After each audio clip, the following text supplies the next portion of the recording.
Então, boa noite a quem está chegando e quem vai nos assistir. A Fernanda já está dando boa noite, a Terezinha, Lália, né? Já estão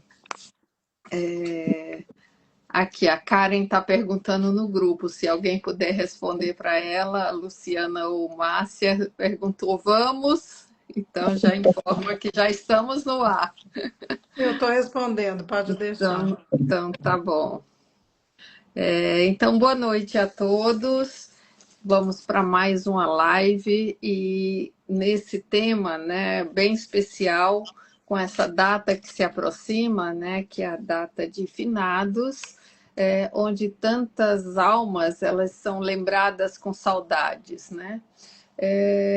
Mas para além do luto, o dia de finados também é para olhar como a morte não é um fim, mas como uma passagem, né? Quase uma metamorfose dessa existência. Então, a gente vai refletir sobre esse tema com a Márcia, com a Luciana e com a Karen também, que está chegando.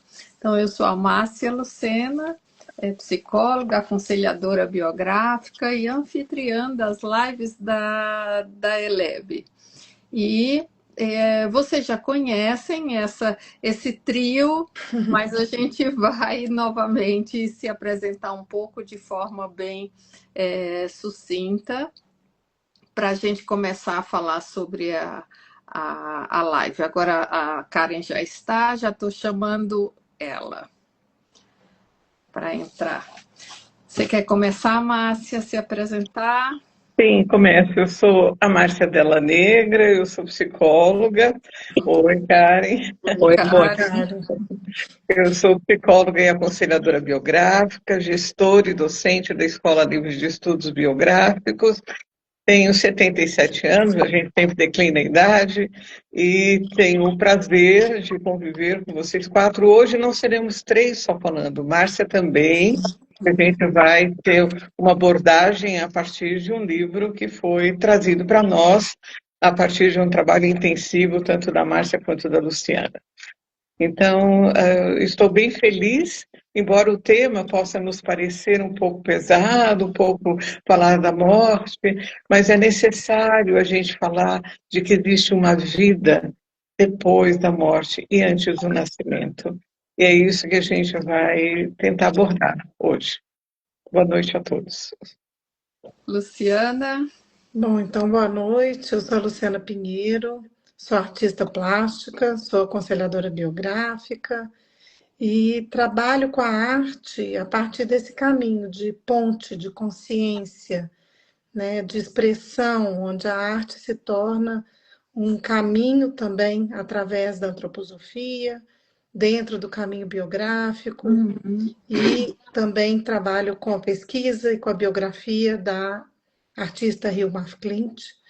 Então, dentro desse caminho também fui encontrando em artistas que tinham esse caminho espiritual, e o Gerhard Reich, que é o autor desse livro dos mortos que a gente vai falar hoje, né?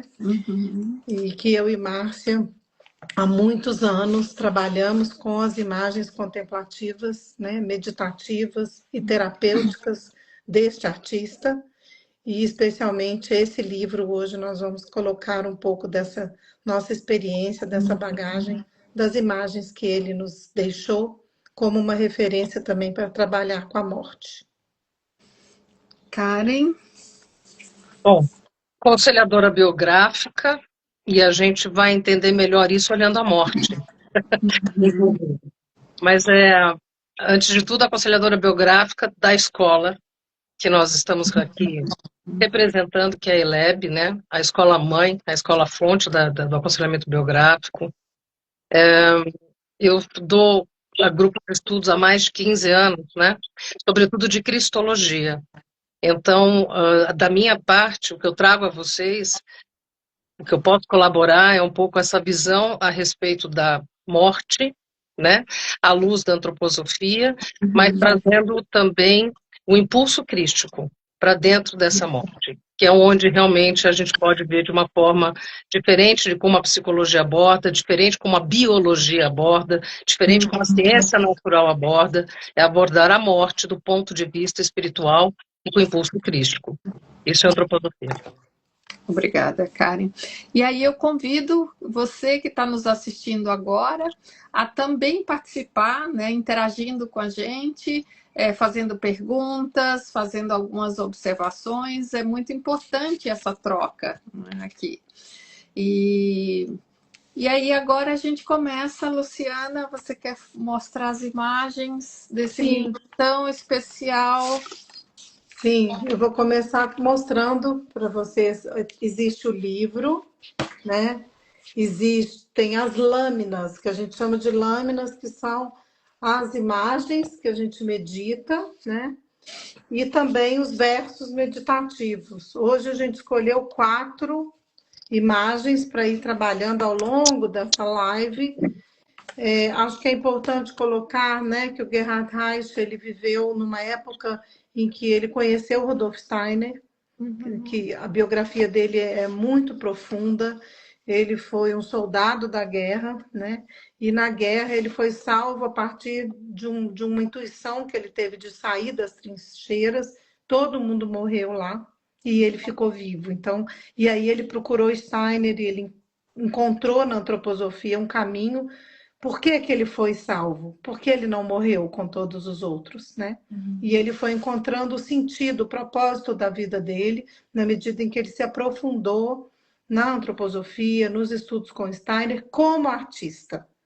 Então, ele continuou seguindo a carreira dele de artista, acessando esse mundo, né, espiritual, e ele nos deixou um legado de muitas imagens que ele pintou a partir do que ele via nesse processo de desenvolvimento da consciência, né?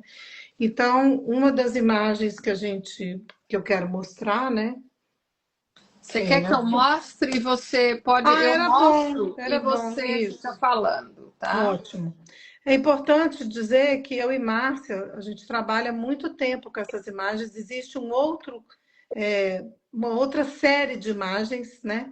Que é sobre o desenvolvimento do eu. E essa série especificamente do Livro dos Mortos, nós trouxemos para o Brasil e publicamos na época da pandemia, porque nós percebemos que essa relação com a morte se tornou urgente na pandemia, quando as pessoas perderam muitos, né? Muitos morreram.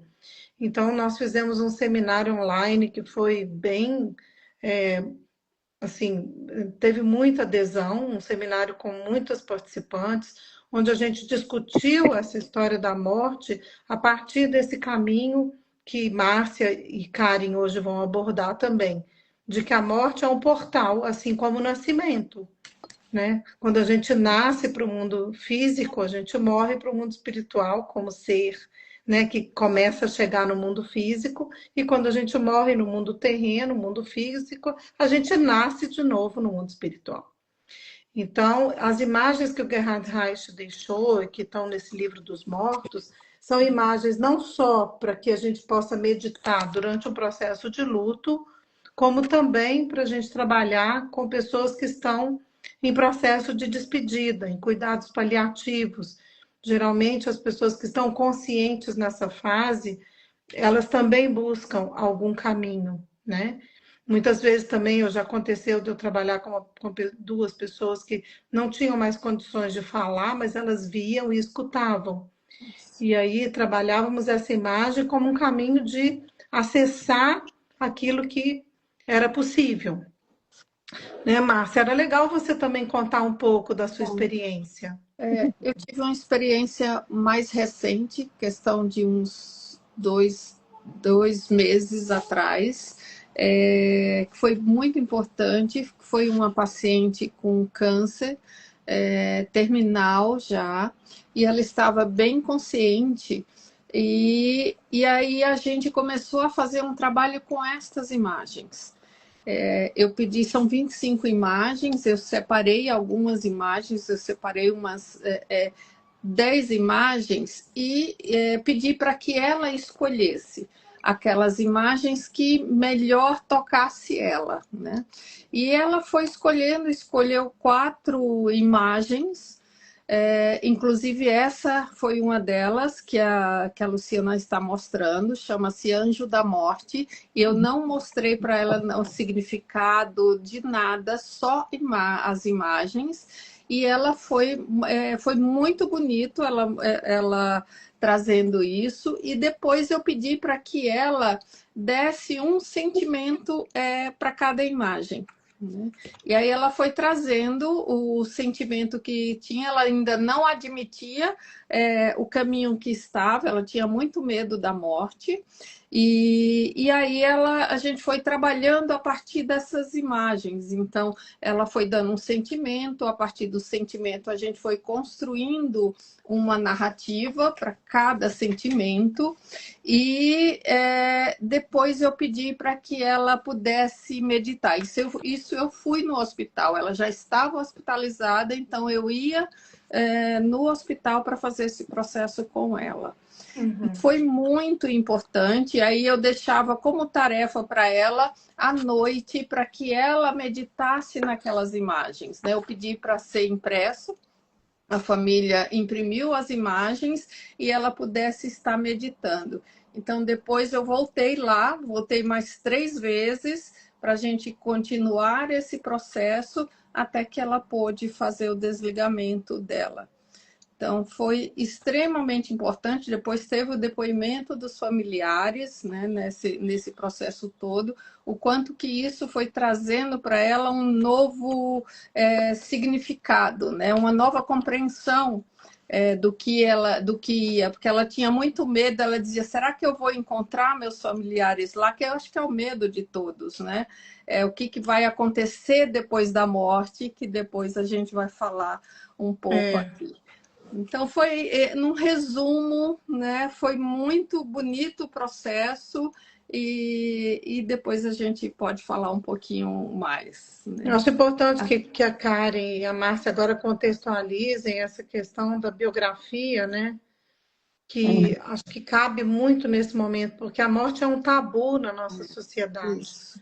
Né? Mas, na verdade, ela é um pilar civilizatório também. Isso. Né?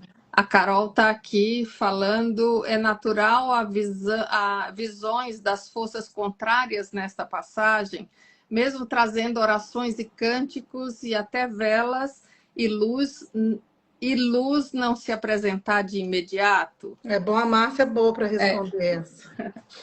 Então, antes de responder essa questão, eu queria dar um depoimento assim bem pessoal, né? Eu estou com 77 anos, acabei de fazê-lo. E para mim é muito importante a gente não olhar para a morte só quando estiver no período terminal da vida.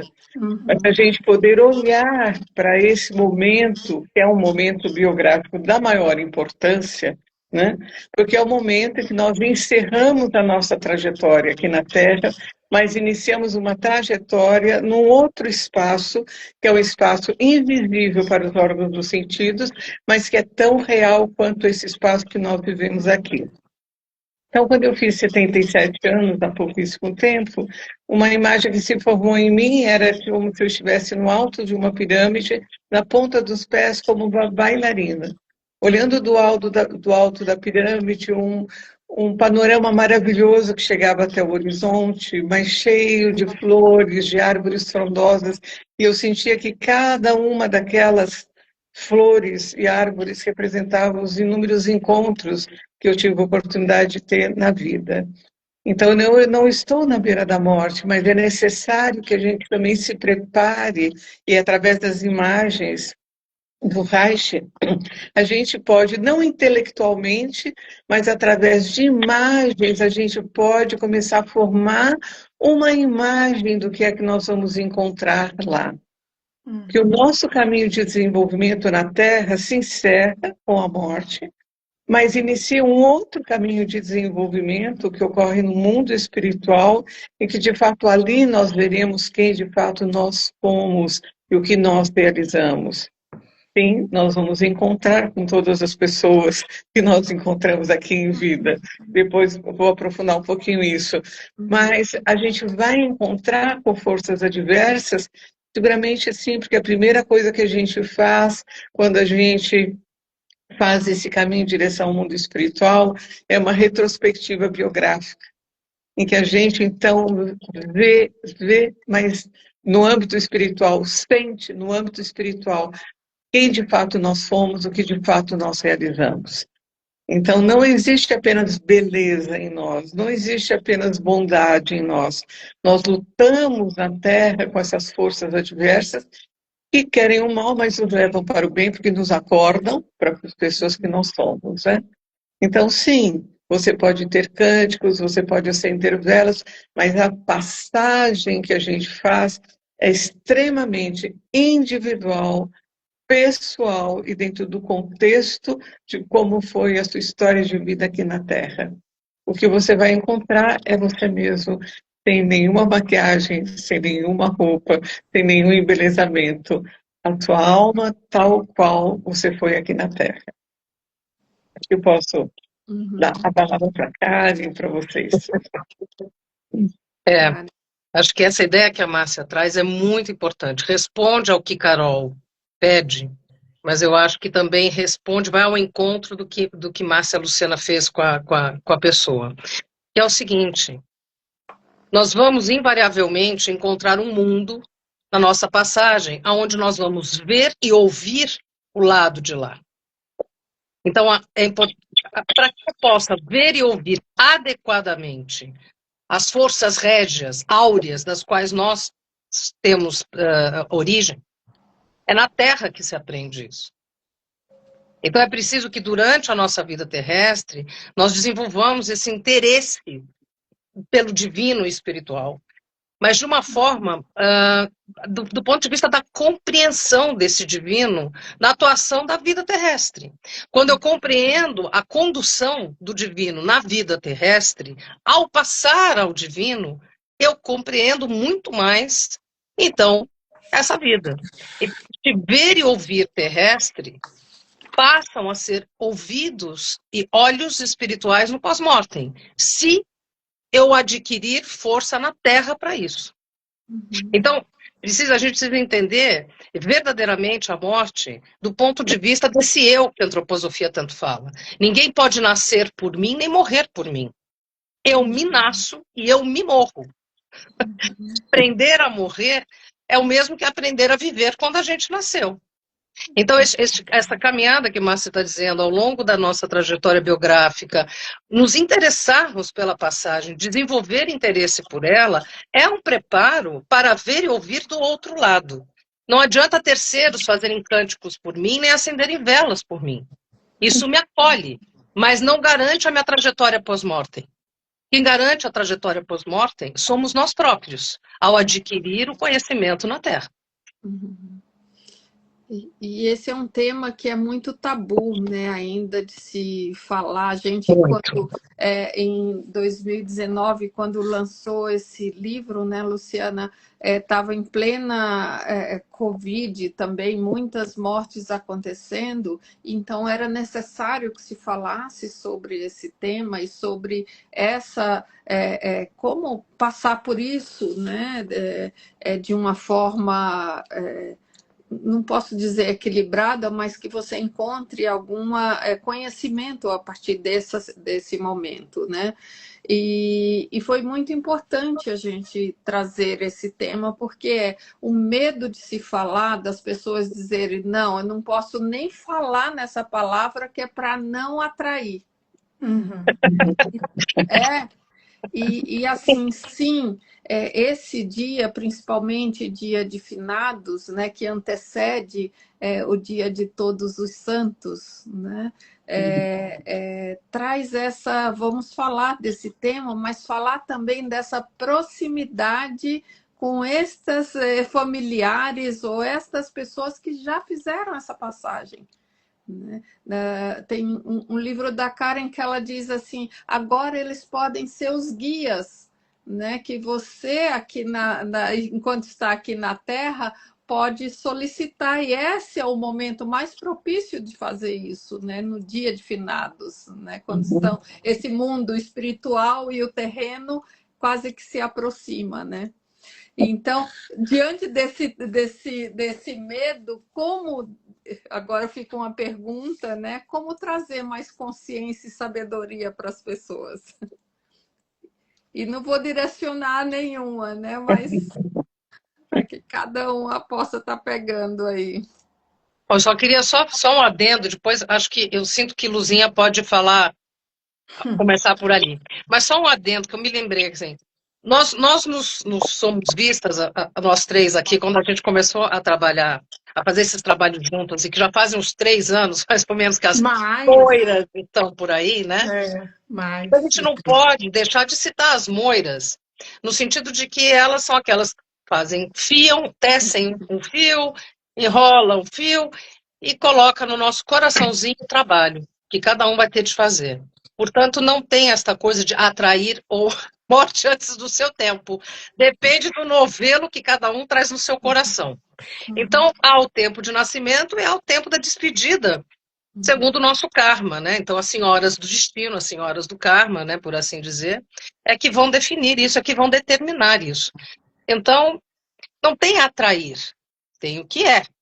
Eu acho que, partindo da sua pergunta, Luciana, é assim, olhar a morte de uma forma mais objetiva, mais realista, né? Menos sentimental, emocional, e mais realista, mais objetivo. Acho que esse é um primeiro passo. E aí depois a gente vai desenvolvendo outros caminhos, né?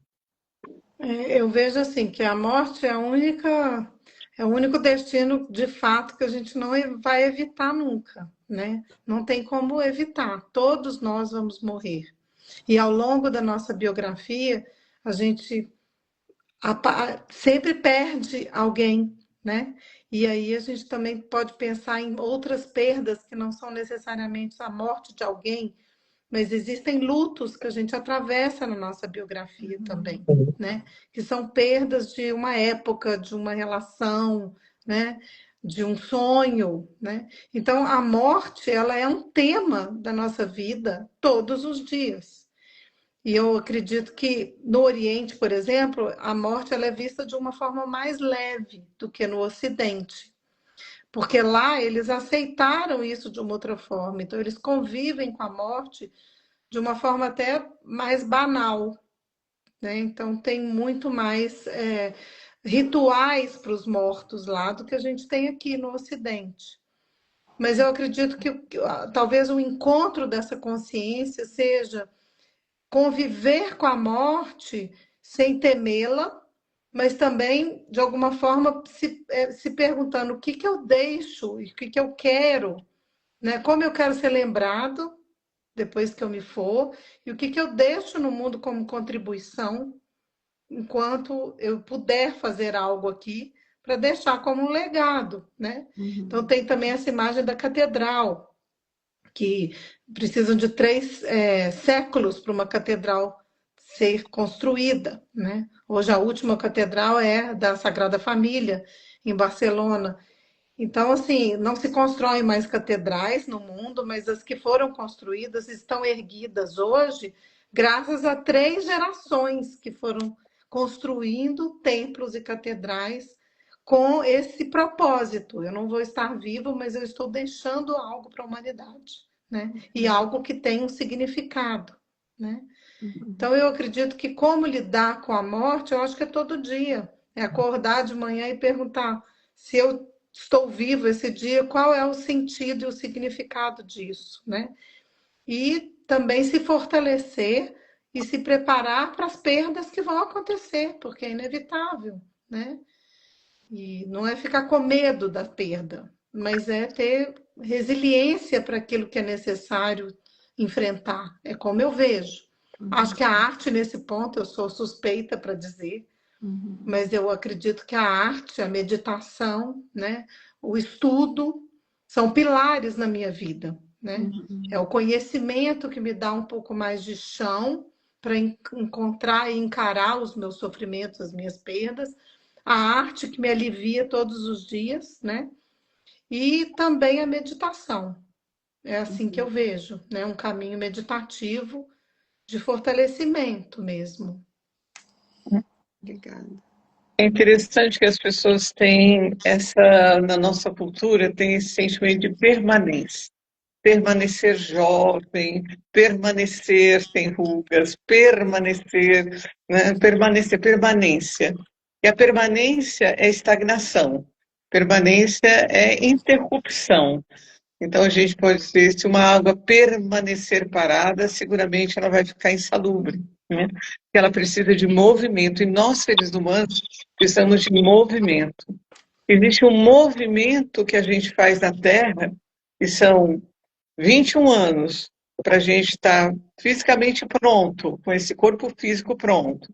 Mais 21 anos para a gente desenvolver a nossa capacidade de poder termos uma alma que foi experimentando o mundo, se desenvolvendo no mundo, conhecendo a si mesmo, conhecendo o que existe à volta, e gradativamente colocando-se diante do mundo, né? Então, primeiro na alma da sensação, depois na alma do intelecto e da índole, quando eu me coloco no mundo, seleciono aquilo que é para mim, o que não é para mim, e depois a alma da consciência, onde todos nós estamos, né? Então, a gente passa 21 anos, mais 21 anos, e depois a gente tem ainda a dádiva de alguns anos, pode ser mais 7, 14, 21, a gente não sabe quando é que as coisas serão interrompidas, mas pode ser longos processos de desenvolvimento, curtos processos de desenvolvimento, mas o desenvolvimento não para com a morte.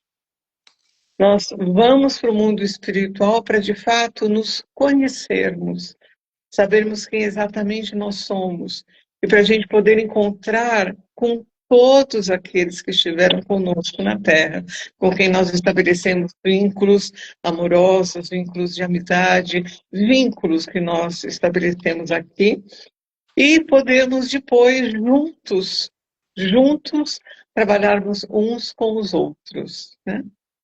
Então, quando as pessoas dizem, bom, eu tenho medo de ver fantasma, o que é fantasma, né? Como que é um fantasma? Existe muita coisa que a gente vê em filmes e muitas criações que não correspondem exatamente àquilo que o mundo espiritual é ou àquilo que o mundo espiritual nos mostra. E que a gente nem tem palavras tanto para descrever como é que as coisas são. Mas sim, quando eu for uma alma entre outras almas, eu encontrarei aquelas almas com as quais eu tive ligada. E para ser bem honesto, aqui em torno de nós estão todas as almas das pessoas com as quais nós nos ligamos. Mas eles são invisíveis para os nossos olhos. Mas a gente também sabe que o ser humano cada vez mais está se aproximando de poder começar a contemplar com olhos espirituais aquilo que só eles podem ver, né? Então nós não temos que temer que esses seres que estiveram à volta de nós, como nossos pais, nossos avós, nossos tios e primos, e todo o povo com o qual a gente se encontrou e se relacionou, que esses seres nos farão algum mal. Pelo contrário, eles são nossos auxiliares. Mas nós ainda não podemos ouvi-los, nós ainda não podemos vê-los.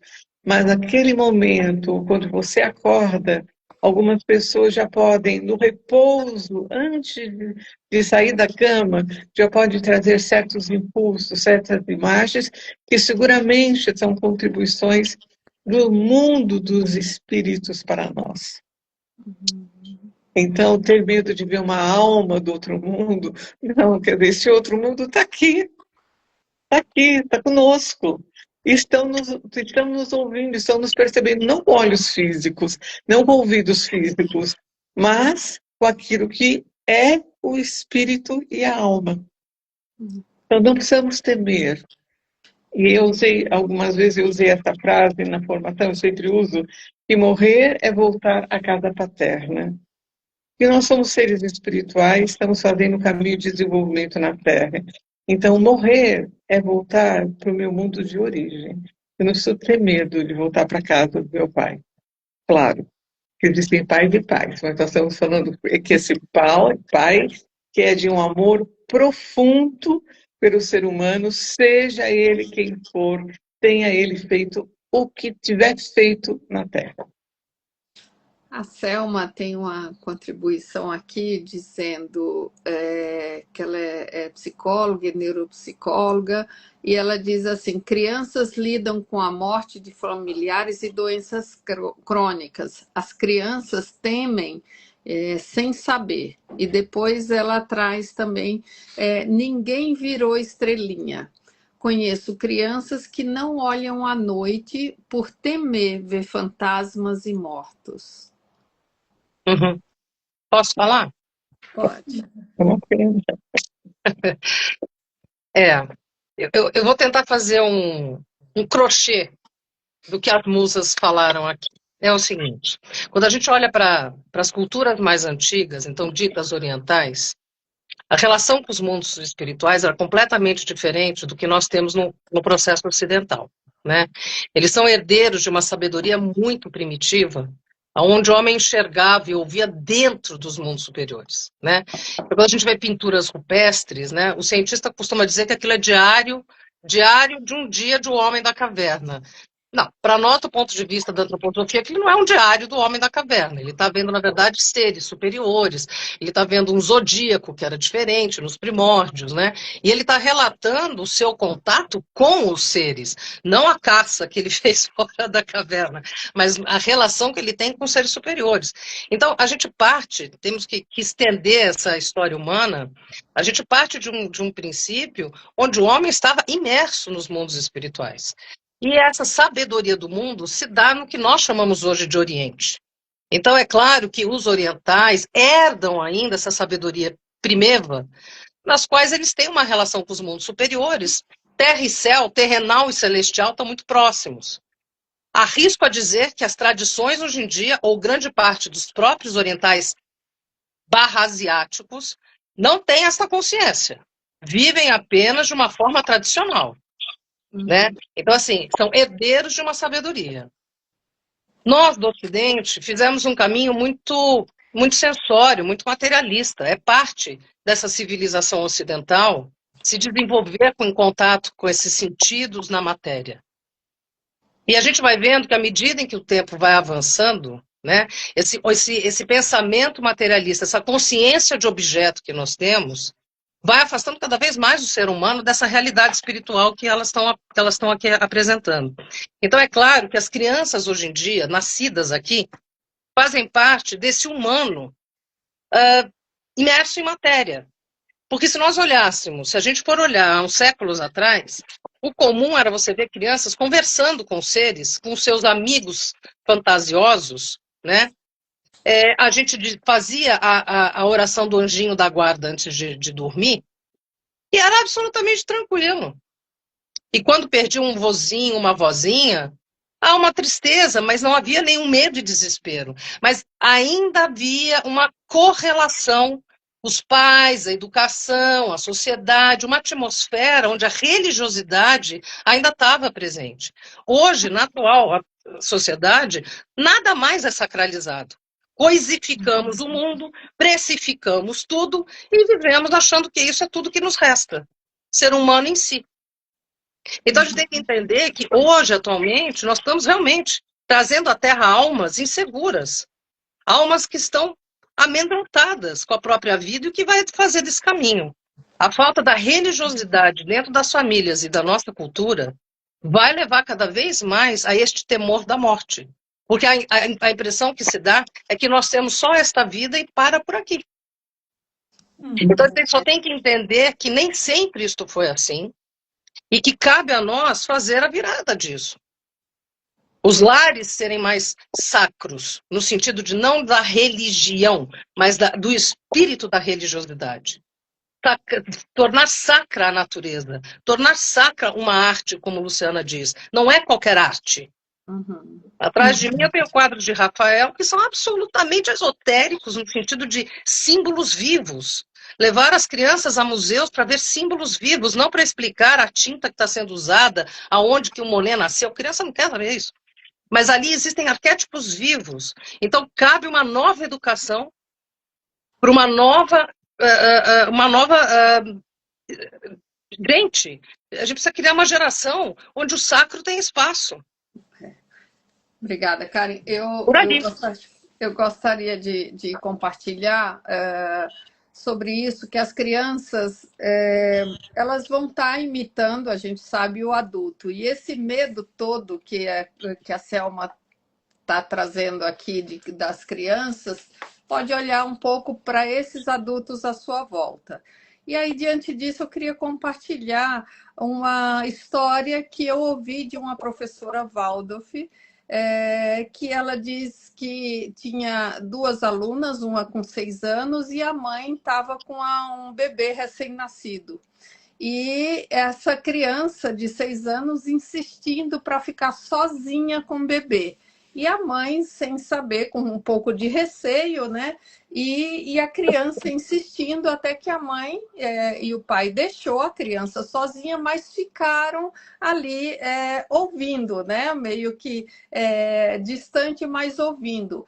E ouviram a criança falar para a bebê: me conte como é o Papai do Céu, porque você está chegando agora aqui, e me conta como que é o Papai do Céu, porque eu já estou esquecendo como ele é. Olha que coisa mais linda isso. Uhum. Olha, a sabedoria da criança, então, que está aí. Tem uma santa que algumas de vocês conhecem, que é a Terezinha. Terezinha de Jesus, né? De Lisieux, para algumas. E ela perde a mãe muito cedo, ela foi uma temporona, e Terezinha vai perder sua mãe, ela tinha em torno de 5, 6 aninhos. E a mãe doente, e ela falava para a mãe dela: mamãe, morre. Morre, mamãe. Vai para o paraíso. Lá é muito melhor. E aí as irmãs mais velhas e tal ficavam constrangidas, porque ela falava isso o tempo todo para a mãe, na frente das pessoas, e falava: que criança esquisita, que a mãe morra. Pois a mãe morre. E essa criança não derrama uma lágrima. E ela dizia, ela consolava as pessoas e dizia: mas ela está no paraíso. Vocês não veem anjos? Vocês não estão vendo os anjos? Criança.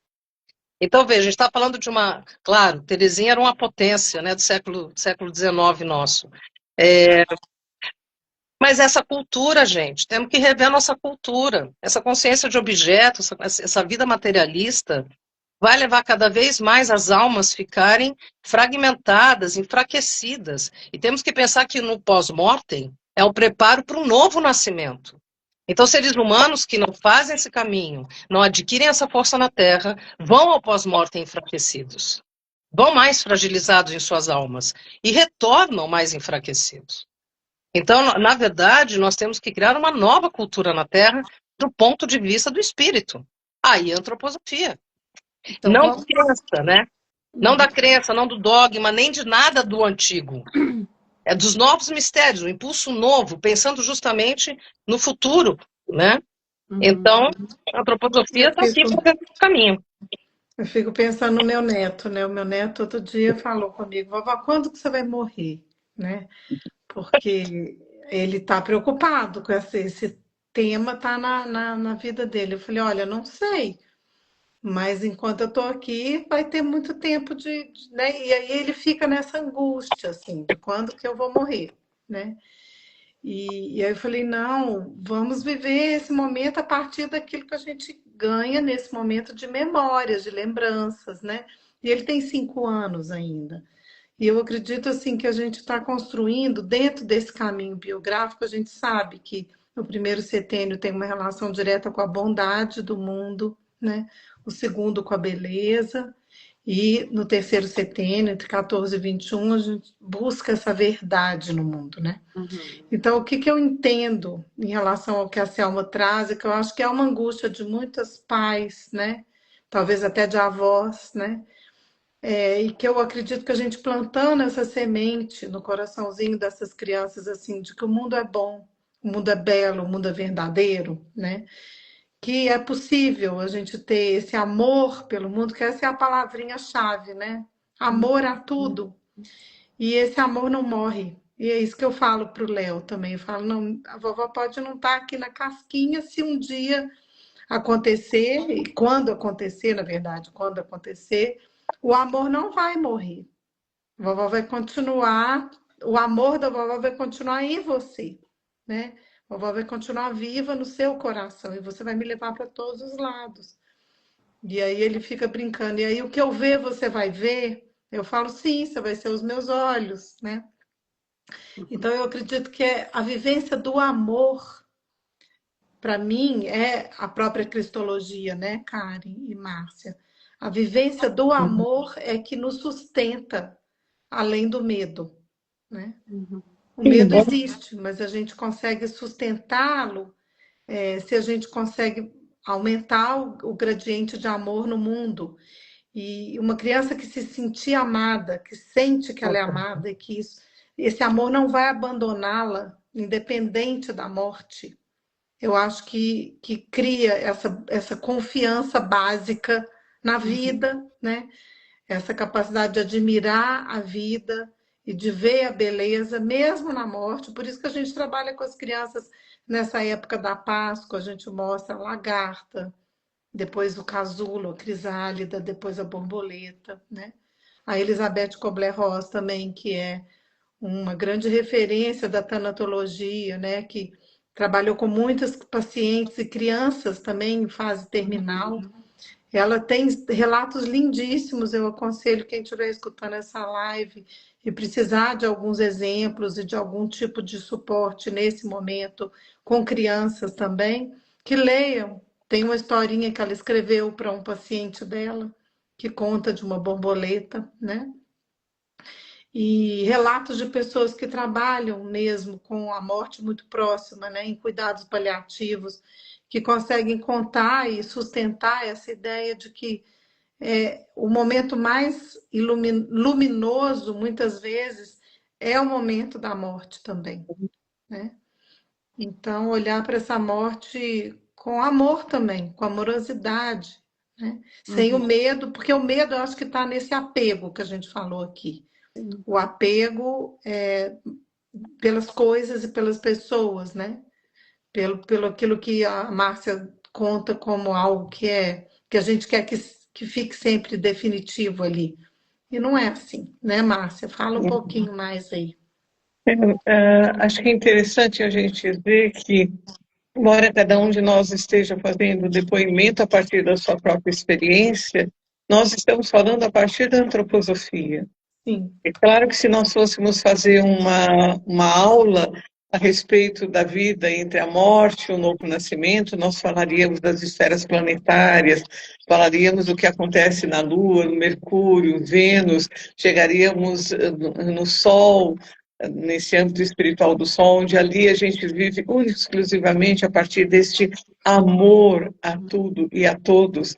E depois subiríamos ainda para Marte, Júpiter e Saturno, e depois retornaríamos tudo outra vez para podermos reencarnar, para poder voltarmos aqui.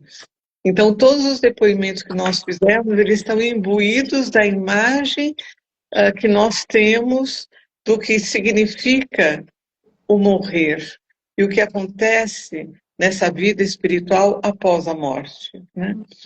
Então, aquilo que Luciana trouxe do amor, quer dizer, isso é o grande desafio do ser humano, né? Porque nós temos como missão não só a liberdade, que é algo que nós estamos continuamente tentando conquistar, liberdade no pensar, no sentir e no agir, mas também o amor. E foi a partir do amor que, de fato, nós pudemos nos reerguer e pudemos começar um outro caminho de desenvolvimento na humanidade, né? Então, tudo que nós falamos aqui é totalmente permeado por aquilo que a antroposofia traz. Então, existe uma vida após a morte e uma vida antes do nascimento. E ela está totalmente vinculada com a nossa vida anterior. O grande processo de autoconhecimento ocorre no mundo espiritual. E, claro, nós não temos essa separação, o mundo físico e o mundo espiritual, porque nós somos seres espirituais, senão nós não poderíamos estar vivendo aqui. Uhum. Eu acho que cabe a mim fazer o crochê de vocês. Eu fiquei numa posição mais dura aqui, viu, meninas? Ouvi as duas musas e tem que anotar aqui. Mas é o seguinte, acho que a Lu está muito correta quando ela fala desse apego, ela toca nessa questão do apego da vida física, e que Márcia nos lembra desse mundo pós-mortem. Então, eu penso que são duas situações que a gente tem de vencer hoje em dia, neste ser humano 2025/26, é realmente aprender que nós não somos, assim, donos do mundo, e que nós trabalhamos para o herdeiro, para o filho, que é o Cristo. Isso não me pertence. A vida não me pertence.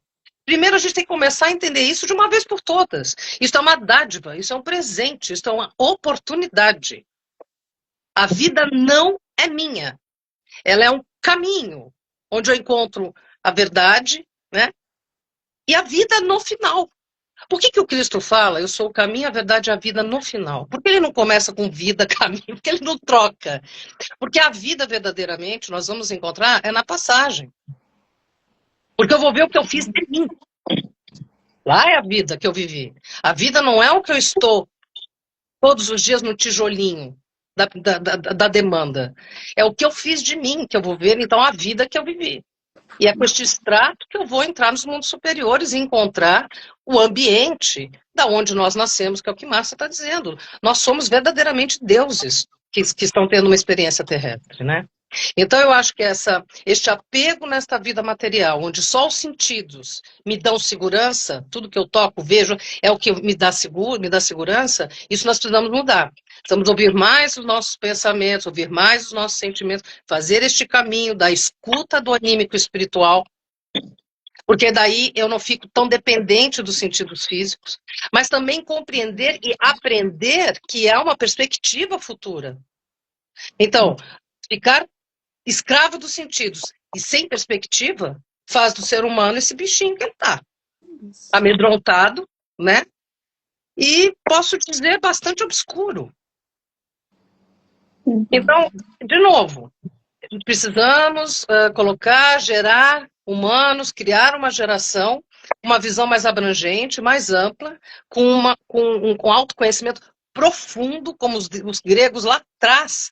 Em Delfos pergunta, no Templo do Sol pergunta, conhece-te a ti mesmo, mas não do nível da personalidade, eu não quero saber as características. O conhece-te a ti mesmo como essência. Qual é a essência do ser humano? Da onde ele vem? Onde ele está? Para onde ele vai? Quanto essência de um Deus terrestre. Então, se nós não aprendermos isso, fica fácil para as forças adversas. A gente está entregando ouro para o bandido. E, de novo, a gente tem que falar da antroposofia, de novo, a gente tem que falar de uma escola como a ELEB. Um caminho autobiográfico, gente, um caminho com a biografia, é esse caminho que nos dá perspectiva, mas não perspectiva de solucionar meu problema atual ali na frente, é perspectiva de existência. É uma nova cultura que tem de ser colocada sobre a Terra. Agora, é interessante que tinha uma pergunta de uma pessoa, como é que a antroposofia... Como é o rito, como é o rito de finados na visão da antroposofia. Bom, eu me arrisco a dizer que o rito de finados é aquele que você quer fazer. De quem você quer se recordar, com quem você quer se religar, com quem você quer falar. Com quem? De que forma? Porque a gente pode ter determinados ritos que ficam mortos, né? Como, por exemplo, tem que dar presente no Natal, tem que dar presente. Mas que presente? O que você quer de fato? O que você quer mesmo entregar a partir da sua alma para essas pessoas que te amaram, que você amou? Então, qual é o rito que você quer fazer? Como você quer vivenciar isso? Acho que nós estamos no momento que nós somos co-criadores.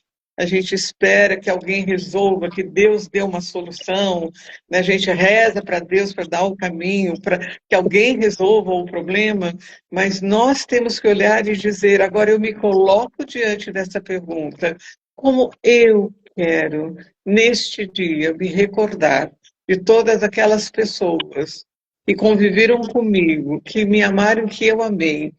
E mesmo aquelas que nem sempre foi uma fonte de amor, mas que fez parte da minha vida, como eu quero agora me lembrar dessas pessoas. Aí você decide. A antroposofia, acho que não vai te dizer você tem que fazer isso ou tem que fazer aquilo, né? Tem textos interessantíssimos de antroposofia sobre a morte, sobre o morrer, sobre como os mortos vivem em torno de nós. Muitos conteúdos que podem ser bastante interessantes, e se alguma pessoa tiver interesse, a gente pode entrar em contato conosco, e a gente pode dar uma bibliografia que é bem interessante e pode ajudar bastante a ampliar esses horizontes. O próprio livro também, né? Ele traz conteúdo, o livro dos mortos, acho que é importante ressaltar isso para essa época, porque ele também tem versos, né? Até pensei no finalzinho, se tiver a chance, eu podia ler um trechinho só, né? No núcleo, sim, no dia do finados, eu estou disponibilizando uma prece antroposófica, uma prece. Né? Mas isso que a Márcia fala é muito importante a gente não esquecer que a live é do ponto de vista da antroposofia. E, portanto, nós estamos falando das nossas individualidades, né? Se eu quiser repetir uma tradição, se eu quiser repetir um ato que na minha família se faz, mas que isso faça sentido para mim, sentido no âmbito do sentir, não é o sentido daqui. Se isso passa, isso toca a minha alma, se faz sentido para mim algo que é uma tradição familiar, podemos continuar nesse caminho, porque a minha alma ainda ressoa, tem um eco. Agora, tradições, ou coisas que uma amiga faz, ou que está na internet, ou coisas assim, mas que é uma concha vazia, é melhor não fazer. Melhor não fazer. Os mortos querem ser lembrados, os nossos mortos querem ser lembrados com afeto, com reconhecimento. Márcia trouxe um ponto muito importante. Às vezes nós conhecemos pessoas na vida que nem sempre são fontes amorosas, mas são grandes lições das quais a gente não pode se esquecer. Então, este reconhecimento e este afeto é o que eles sentem como um calor, um abraço de deuses terrestres, né? Então, prendê-los na tristeza, na nostalgia, na saudade. Se for para ter esta relação, é mais obscuro, pernicioso, digamos assim, né? Muito perigoso. Então, a gente também tem de olhar para a nossa relação com esta perda, ver em condições eu estou, porque para eles, verdadeiramente, o abraço terreno é que faz diferença onde eles estão. Este abraço terreno é nos lembrar afetuosamente, com gratidão e reconhecimento. Se ainda me dói a perda, se eu ainda não elaborei isso, talvez parar, mexer na ferida, tirar a casquinha, não seja o momento ideal. Então, do ponto de vista do eu tenho de olhar para mim e ver qual é a minha relação, como eu me sinto diante dessas figuras, né? É o eu. A Adélia Prado tem um verso lindo e tem uma frase que ela fala: o que a memória ama, vive eternamente, né? Então é isso, a gente manter essa memória viva no nosso coração, entre aqueles, né? Contar as histórias, né? Então, contar as histórias para as gerações futuras, daqueles que não estão aqui mais, mas que talvez esse seja o maior medo, né? Hoje uma cliente falou que o maior medo dela é de ser esquecida, né? De ficar esquecida. E ela acabou de ganhar um netinho e ela está nesse movimento assim de pensar, será que ele vai se lembrar de mim? Será que, né? E é isso, é contar as histórias, né? E contar e recontar, que é o que as tradições sempre fizeram, contar as histórias das gerações. E essa sabedoria ia passando dos avós para os seus netos, né? Então, eu entendo que esse é um caminho amoroso de manter essa memória, como a Karen falou, como a Márcia falou, não de uma forma automática, né? Relacionando isso ao ter, mas ao ser mesmo, né? O próprio Stein ele fala, né, que se a gente o que fizer com sinceridade, com verdade, com amor, chega aos seres como alimento espiritual. É. né? Então, um pouco esse lugar. Meninas, a gente já está chegando a esse Sim. fim, que daria para fazer mais uma e mais uma e mais uma com esse tema, mas outras lives com esse tema, mas a gente já está chegando ao fim, então eu queria trazer, abrir para que vocês façam as considerações finais. Então, tem uma pessoa perguntando se alguém está fazendo trabalho com o Livro dos Mortos. Luciana Pinheiro, Márcia Lucena, são os contatos que você precisa procurar, tá ok? Para você Inclusive, a poder. gente vai colocar, quem quiser, pelo meu perfil ou pelo perfil da Márcia, né? Quem quiser adquirir o Livro dos Mortos, agora no mês de novembro, já tem a lojinha Livre Arte, que já está no link da minha bio, e também na Livre Arte, né? Que tem o link lá no perfil que eu estou postando. E quem comprar o livro até dia 10 de novembro, no dia 11, a gente vai abrir uma sala de Zoom para quem adquirir o livro até o dia 10 de novembro. A gente vai mandar o link para essas pessoas e a gente vai colocar um pouco da forma como a gente trabalha, né? Não é um curso, não é um trabalho de imersão, como a gente também faz em alguns momentos, mas agora em novembro a nossa proposta é oferecer para quem quiser, nesse momento, às 20 horas do dia 11 do 11, um encontro para esclarecer como a gente trabalha com essas lâminas, né? E oferecer uma meditação de uma das lâminas para que as pessoas vivenciem isso. Então, é isso que eu tinha para dizer. No final, depois das palavras finais de Karen e de Márcia, eu pediria que a Márcia segurasse uma lâmina e eu lesse o verso final, né? Sim, com certeza. Isso. Karen. Bom, aqui, como as meninas disseram, a gente tem pouco tempo, né? Mas para a gente compreender mais profundamente toda essa história que nós estamos falando, dessa visão cósmica do ser humano, né? Desse caminho pré-natal ao pós-mortem que a gente faz, a consciência, né? De objeto atual, enfim, toda essa trajetória, eu sempre indico a cristologia. Né? Então, dentro da antroposofia existem muitas práticas, mas palavras de Dr. Steiner e palavras minhas, né, de quem faz esse caminho. Ela é o coração da antroposofia. Então, para a gente entender esse portal do nascimento, o portal da morte, mistérios do corpo físico, né, temos que olhar para o Cristo, para o ressurreto. Né, temos que olhar. Então, eu indico fortemente também um trabalho com cristologia. Ela vai nos transformando ao longo do caminho, e a partir dela nós vamos observando o mundo, e revendo as nossas relações de um outro ponto de vista, desse ponto de vista que nós estamos falando, com uma perspectiva muito mais ampla do que com a minha finalidade aqui, né? Então, indico fortemente o trabalho da cristologia. Quanto ao livro das meninas, gente, é assim, não precisamos estar em nenhuma situação de doença, de finitude. Veja, as lâminas, quando vocês entrarem em contato, elas são belíssimas. Nós ficamos assim. É de uma coisa que você fica, você para. Então é para todas nós, independente do momento da vida. Isso é muito importante. Né? Elas abriram trabalho na época do Covid, porque era um grande recurso para aquele período. Isso serve para nós, para qualquer momento. Então, assim, indico muito a compra do livro. É raro, no Brasil a gente não tem. O que elas trouxeram, gente, e não estou falando porque são amigas do meu coração, não. É porque o que elas trouxeram, a gente não tem acesso no Brasil. É difícil. Então, elas trouxeram um tesouro, né? Então, eu indico fortemente que vocês tenham isso próximo de vocês, né? E no mais, eu vou falar o seguinte, essas moiras e essa dona Lucena rouba corações. Então, daqui a pouquinho, a gente vai ter um encontro para fim de ano, não é? Então, eu dou o meu abraço às minhas meninas que estão aqui acompanhando, as meninas dos grupos e coisa e tal.